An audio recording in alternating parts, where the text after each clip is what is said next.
So, ito yung puro talaga. So, walang right shortage dito. First impression ko kapatid. Itong mga taong ito, hindi naman ako nag-abiso sa kanila na pupunta ako dito.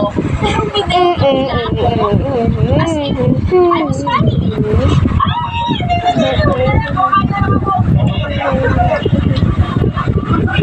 Magaling ako kaya.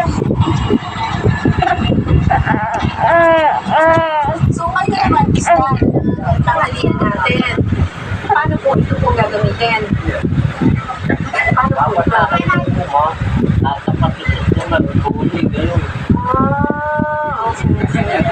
May dalawa silang klase ng pangingisda. Yung isa yung paggamit ng parang pana, meron ng rubber. Ito sa pana. I-release mo yung parang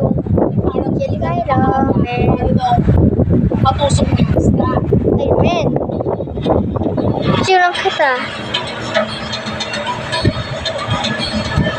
Medyo sinusumpa ko na ng konti. Kasi sobrang Tao kayo naman. na sila nakakatakot nila.